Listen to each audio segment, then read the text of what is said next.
버스 중앙차로 역주행해가지고 내려간 거예요. 여기 막 교통 상황이 막 엉망이 됐겠죠.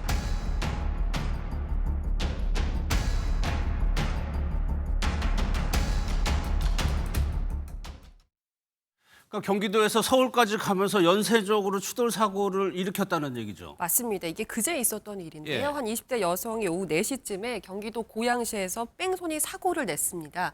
한 차를 치고서 그대로 달아나기 시작해서 서울 은평구까지 이동을 은평구까지? 했는데요. 예. 여기서 또 사고를 냈습니다. 이번에는 오토바이와 추돌을 했는데 이번에도 그대로 이동을 해버렸다고 하더라고요. 예. 이후에는 역주행을 하다가 도로 중앙 분리대를 들이받는 등 위험천만한 주행을 보였는데 그렇게 여성이 고양시에서부터 4km 정도를 도주하면서 예. 4차례나 사고를 냈다고 드러나고 있습니다. 그러니까 사고만 4차례를 냈기 때문에 과정에서 경찰에 신고가 됐겠죠. 경찰은 그럼 어떻게 잡았습니까, 이 여성을? 이 여성이 중앙 분리대를 들이받고 나서 예. 상황이 좀 흥미로운데요. 어떤 이유였는지는 모르지만 갑자기 차에서 내려서 걸어서 이동을 한 거예요. 아, 도망을 안 치고? 네, 그래서 이후에 신고를 받고 출동한 경찰이 여성이 이제 걸어서 도망을 간 거죠. 예. 도망친 여성을 붙잡아서 현행범으로 체포를 하는 과정이 있었는데요. 어. 그런데 문제는 차의 시동을 끄지 않은 건지 아니면 안 꺼진 것인지 차가 모르겠지만 움직이네요, 네, 차에서 운전자 내리고. 없이 도로에 버려진 차가 움직이면서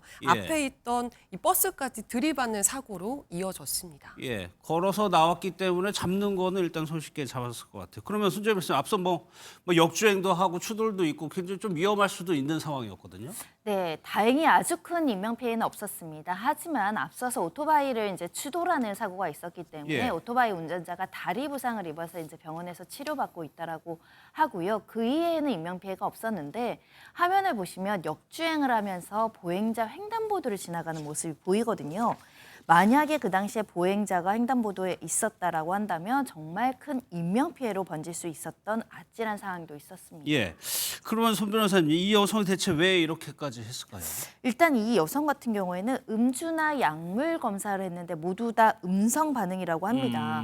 그리고 운전자한테 왜 이런 식으로 운전을 했느냐라고 이야기를 했을 때 예. 기억이 나지 않는다라고 기억이 진술을 나지 않는다. 하고 있다라고 하는데요. 총 4번 사고를 내고 도주까지 했는데 기억이 나지 않는다. 예. 뭔가 석연치 않는 상황이고 경찰은 사고 경위를 조사하고 있다고 하고 이 여성에 대해서 정신질환 여부에 대해서도 확인에 나설 예정이라고 합니다. 예. 그렇다면 이렇게 4번이나 사고를 내면 한 번 사고 냈을 때보다 당연히 가중처벌이 될 가능성이 있나요? 건건이 사건별로 이제 별개의 범죄가 성립할 수 있고 특히 인사사고가 있었잖아요. 예. 오토바이 운전자를 다치게 한 후에 도주한 것은 이 특가법상 도주치상이 적용되는 범죄이기 때문에 지금 사안의 재질도 매우 좋지 않은 사건입니다. 예. 또 다른 사건은요. 전국 식당을 돌면서 핸드폰을 훔친 20대 남성이 검거됐습니다. 네. 식당에서 핸드폰을 훔쳐요? 네, 맞습니다. 이 남성은 지난해 9월부터 최근까지 서울, 대전, 울산 등 전국을 돌면서 식당과 옷가게 등 소규모 점포에 들어가서 예. 점주들의 휴대전화를 훔쳤다고 하는데요. 점주들의. 네, 그런데 이게 단순히 휴대전화, 그 기계 자체만을 노린 범행은 아니었다고 합니다. 그러면 이 핸드폰을 훔쳐가지고 뭘 하려고 했던 걸까요? 보통 카드 수납칸이나 이렇게 덮개가 있는 휴대전화 케이스들 많이 사용하시잖아요. 어르신들 많이 쓰시는 그렇죠. 거. 이 남성이 그걸 노린 건데요.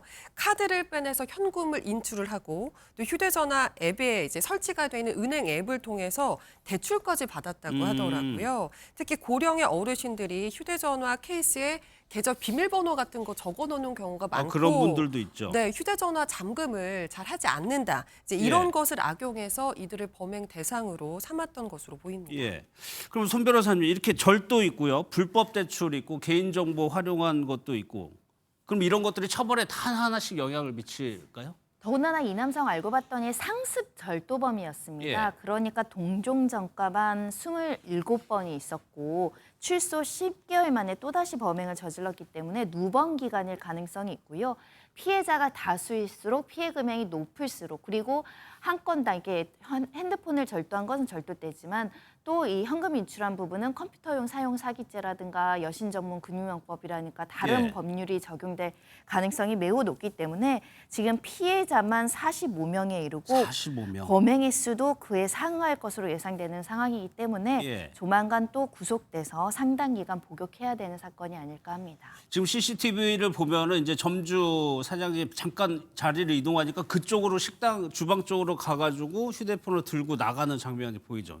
피해자가 이렇게 많으니까 뭐 전국적으로 다 일어난 일입니다. 맞습니다. 말씀해 주신 것처럼 피해자가 45명에 예. 피해 금액을 합해보면 무려 2억 7천만 원에 2억 달한다고 7천만 하더라고요. 원이요? 네, 그 엄청난 금액인데 문제는 이 남성이요. 그 어마어마한 돈을 도박에 모두 탕진한 상태로 전해지고 있다는 점입니다. 그러면 이경민 변호사, 이 잡았을 때 피해자들은 내가 뭐 손실을 본 금액이라도 좀 찾으려는 마음이 제일 먼저 들 텐데 다 탕진을 해버렸어요. 이러면 어떻게 되는 겁니까? 그렇죠. 이게 사실은 이제 재산 범죄에 있어가지고는 결국 이 사람에 대해서 이제 강제 집행을 해야 되는데 예. 자력이 없다라고 할 것 같으면 사실상 이제 우리가 뒤에 뭐 민사 손해배상 청구를 해서 판결문을 받는다 하더라도 집행할 재산이 없기 때문에 판결문이 그냥 종이 쪼가리가 되는 거에 불과하거든요.